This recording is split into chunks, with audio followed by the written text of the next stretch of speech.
বিধানসভা নির্বাচনের মুখে ব্যারাকপুরে শক্তি প্রদর্শন করল বিজেপি। দেশের প্রতিরক্ষামন্ত্রী রাজনাথ সিং ব্যারাকপুর সংসদীয় এলাকার ৬ বিধানসভা কেন্দ্রের বিজেপি প্রার্থীদের নিয়ে রোড শো করে মনোনয়ন জমা দেন। মঙ্গলবার ব্যারাকপুর স্টেশনের সামনে বিজয় সংকল্প মঞ্চে সভা করেন তিনি। এরপর সকল প্রার্থীকে নিয়ে রথে চড়ে ঢাকের বাদ্যি সহকারে ব্যারাকপুর প্রশাসনিক ভবনে পৌঁছন তিনি।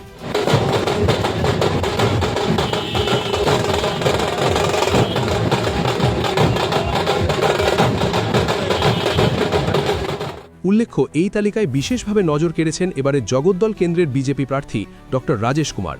জানা যাচ্ছে, ড রাজেশ কুমার তার দীর্ঘ আইপিএস কেরিয়ারে একাধিক গুরুত্বপূর্ণ নেতৃত্বের দায়িত্ব সামলেছেন। তিনি কলকাতা পুলিশের কমিশনার, রাজ্যের সিআইডি প্রধান এবং ট্রাফিক ও সড়ক নিরাপত্তার ডিজিপি হিসেবে কাজ করেছেন। কর্মজীবনে তার প্রাপ্তির মধ্যে রয়েছে 2010 সালের রাষ্ট্রপতির পুলিশ পদক এবং 2017 সালের মুখ্যমন্ত্রীর পুলিশ পদক। 1990 ব্যাচের এই আইপিএস অফিসার প্রায় 35 বছরেরও বেশি সময় প্রশাসনে কাজ করার পর 2026 সালের জানুয়ারিতে অবসর নেন। প্রশাসনিক অভিজ্ঞতা থেকে এবার সরাসরি রাজনৈতিক ময়দানে প্রবেশ করে জগদ্দল কেন্দ্র থেকে লড়ছেন তিনি। সব মিলিয়ে ব্যারাকপুরে বিজেপির এই কর্মসূচি নির্বাচনের আগে রাজনৈতিক উত্তাপ আরও বাড়িয়ে দিল বলেই মনে করা হচ্ছে।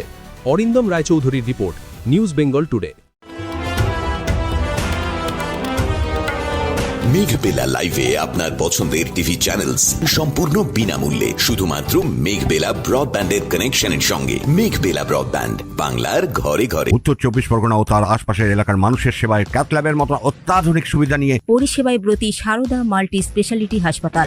একই ছাদের তলায় মানুষ সাধারণ চিকিৎসা থেকে শুরু করে 24 ঘন্টা ক্যাথল্যাব, এমআরআই, সিটি স্ক্যান, এনআইসিইউর মতো সুবিধা এবার থেকে পেয়ে যাবেন সারদা মাল্টি স্পেশালিটি হাসপাতালে। প্রয়োজনে যোগাযোগ করুন 033-2592-0730, 2593-0730, 2593-3562 ও 9331275635 নম্বরে। আমাদের ঠিকানা royal park, Kalyani expressway, Barrackpore, Kolkata 7,121,000। Sarada multi speciality হাসপাতাল, পরিষেবাই হোক আমাদের মূল লক্ষ্য।